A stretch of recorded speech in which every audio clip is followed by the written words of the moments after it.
All right, y'all, here we go. We are continuing our kick of posting daily on YouTube. I was already in bed, face wash, ready to go. I was out all day, busy, spa day. It was fabulous. And I forgot to do my daily reading, but this is what happens. My subconscious mind said, oh my God, daily reading. And I had to get out of bed, and here I am. That's commitment, y'all. So instead of Elsie Lincoln Benedict, a full reading, let's just read a little bit of As Man Thinketh by James Allen before we go to bed. How about that? So I opened it up to effective thought on health and the body. The body is the servant of the mind. It obeys the operations of the mind, whether they be deliberately chosen or automatically expressed. At the bidding of unlawful thoughts, the body sinks rapidly into disease and decay. At the command of glad and beautiful thoughts, it becomes clothed with youthfulness and beauty. So when we have thoughts that aren't of a high value, right, low level thoughts, critical, judgmental of ourselves or others, the body sinks rapidly into a state of dis-ease, right, or disease, not at ease, and decay. It like breaks down the body. And we can feel that, right? Even in our emotions, it doesn't feel good. And when we choose glad and beautiful thoughts, our bodies become clothed with youthfulness and beauty. Thank you so much. My nighttime routine. Disease and health, like circumstances, are rooted in thought. This book was written in 1903, y'all. Disease and health, like circumstances, are rooted in thought. Sickly thoughts will express themselves through a sickly body. Thoughts of fear have been known to kill a man as speedily as a bullet, and they are continually killing thousands of people just as surely, though less rapidly. Let's read that again. Sickly thoughts will express themselves through a sickly body. Thoughts of fear have been known to kill a man as speedily as a bullet, and they are continually killing thousands of people just as surely, though less rapidly. The people who live in fear of disease are the people who get it. Anxiety quickly demoralizes the whole body and lays it open to the entrance of disease, while impure thoughts, even if not physically indulged, will sooner shatter the nervous system. I have experienced that, my friends. Strong, pure, and happy thoughts build up the body in vigor and grace. The body is a delicate and plastic instrument. The brain, we learn that neuroplasticity. We know that now through neuroscience that the brain, which is really the body, the brain runs the body, is moldable, right? It's like plastic. We are the ones that are molding our brain, which runs our whole body and every cell. So let's read that again. Anxiety quickly demoralizes the whole body and lays it open to the entrance of disease or dis-ease, while impure thoughts, even if not physically indulged, will sooner shatter the nervous system. Strong, pure, and happy thoughts build up the body in vigor and grace. The body is a delicate and plastic instrument which responds readily to the thoughts by which it is impressed, and habits of thought will produce their own effects, good or bad, upon it. Men will continue to have impure and poisoned blood so long as they propagate unclean thoughts.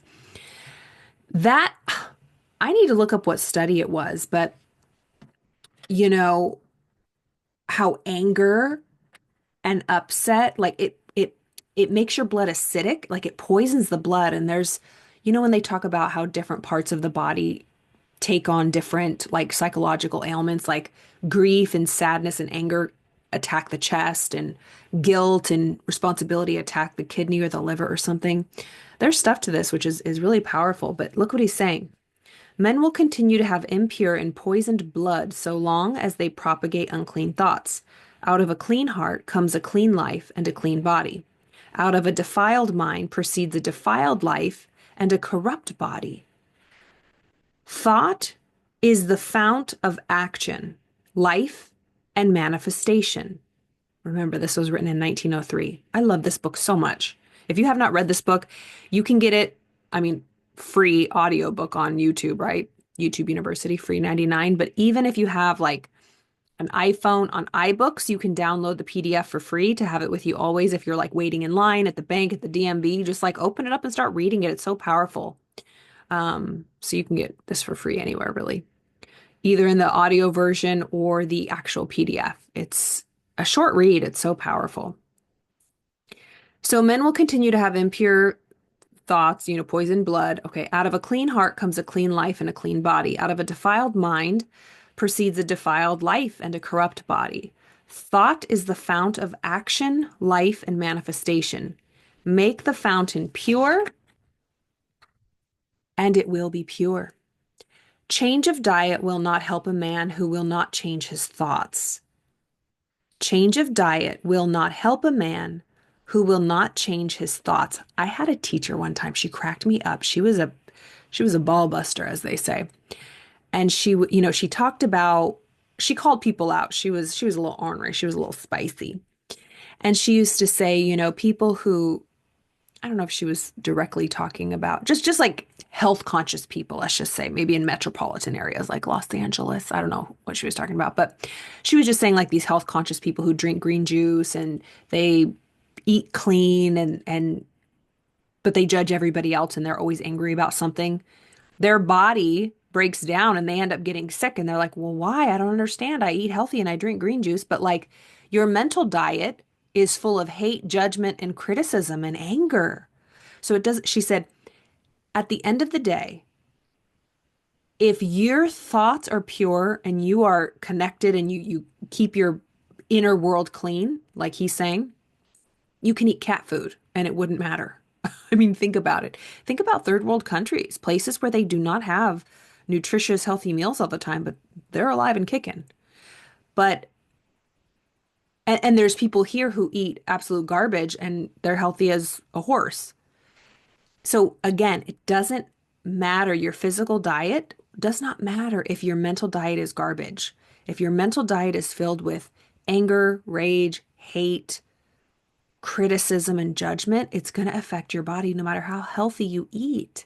I love how he says this. So a change of diet will not help a man who will not change his thoughts. When a man makes his thoughts pure, he no longer desires impure food. Clean, oh, let's read. Oh, when a man makes his thoughts pure, he no longer desires impure food. Clean thoughts make clean habits. The so-called saint who does not wash his body is not a saint. He who has strengthened and purified his thoughts does not need to consider the malevolent microbe. If you would prefer your body, guard, if you would prefer your body, comma, guard your mind. I read that wrong. If you would perfect your body, guard your mind.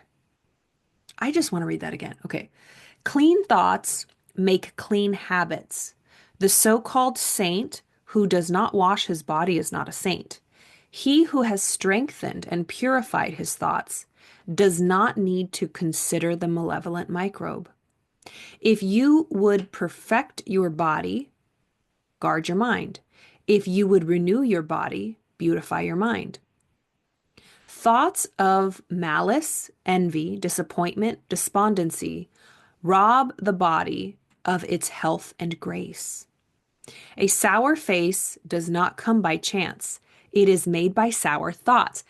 So if you ever see someone with like a stink face or like always scowling or, it's like, it's because it's matching their thoughts. Let me tell you what. Again, growing up, I was always in my head, thinking, anxious, worried. And my face showed stress, but I think it came across as angry. And everyone would always say, "Are you okay? Is there anything wrong with you? Are you upset? Did somebody make you mad? Are you mad?" And I'm like, "No, I'm not mad." But as I got old, and it would piss me off, it would make me mad. But as I got older, I realized I said, "Oh, that was just my strained face because I was having strained inner dialogue." Um, so I like that he says that.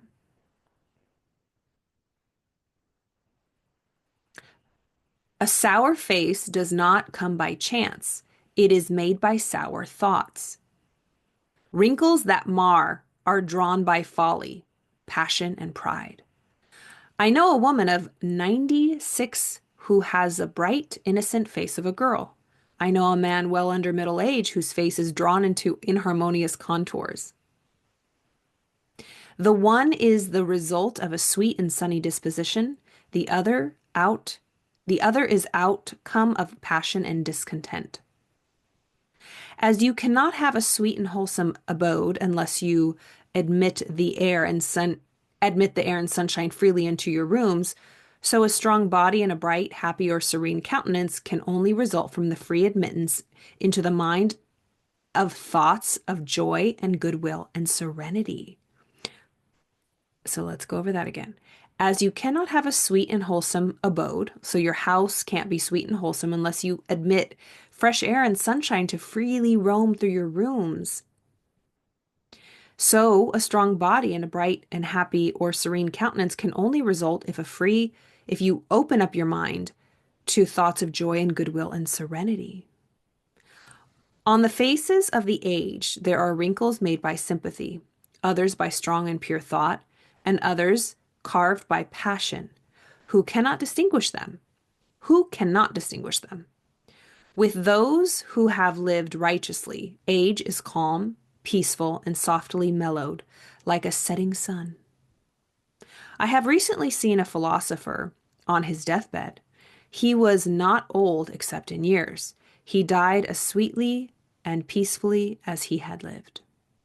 There is no physician like cheerful thought for dissipating the ills of the body.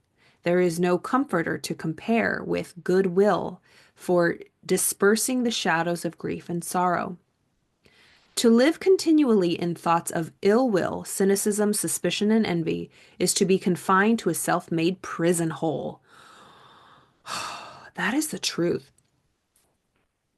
To live continually in thoughts of ill will, cynicism, suspicion, and envy is to be confined in a self-made prison hole. If you feel like you're stuck or you're in a prison hole, really take inventory of your thoughts. And, not to blame yourself, but like, where are you getting these thoughts from? Other people you're hanging around with, your parents, people that are just yapping in your ear, always complaining? Maybe you're a naturally optimistic person, but you're just around a lot of complainers and pessimists and you picked up the habit. Take inventory. How are you thinking? So, are you in a self-made prison hole? But to think well of all, to be cheerful with all, to patiently learn to find the good in all, such unselfish thoughts are the very portals of heaven. So, would you be willing to start to think well of everybody, to be cheerful with everybody, and to patiently find the good in everybody? So, anybody you meet, not just in person, but in your mind when they cross your mind, like I'm sure you have a lot of people in your life, family, friends, coworkers, neighbors. Whenever they cross your mind or in front of you, ask yourself, am I willing to find the good in them? Especially if they bother you, they irritate you. That's where the rubber meets the road here. So think well of everybody, be cheerful to everybody, be happy towards everyone, and find the good in everyone. Of course, be normal and have boundaries. If someone's abusing you, don't be there, right? But what if you could give people the benefit of the doubt, and even just in your thoughts? Again, you don't have to hang around people that you don't like or who aren't very nice to you, but just in your mind, would you be willing to see them differently? It's the portal to heaven, he says. And to dwell day by day in thoughts of peace toward every creature will bring abound peace to their possessor. So really, our subconscious mind only knows our own thoughts. And so the quality of our thoughts affect us, not who we're thinking about, truly. So that is a little reading of As a Man Thinketh.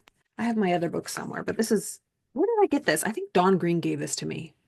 Yeah, Dawn Green at the foundation, the Napoleon Hill Foundation, the archives. Yes, I hope you enjoyed that. You got me in my full glam, already in bed, face washed, ready to sleep. Actually, I was going to journal. I'm going to go journal right now. But it is 11:32. She made it right at the 11th hour, whatever they say. But I hope you had a wonderful week. It is Friday. It feels like, I don't even know. I feel like the weekend, it's already mid-weekend, but it's only Friday.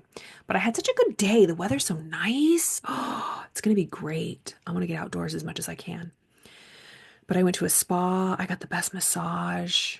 Um, it truly was the best massage I've ever had because I like actually told them what I wanted.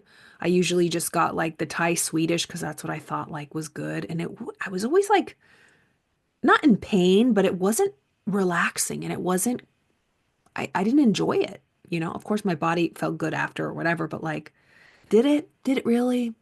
Like, I ain't trying to get stretched and like, you know, stomped on and elbow, like just it. Mm-mm.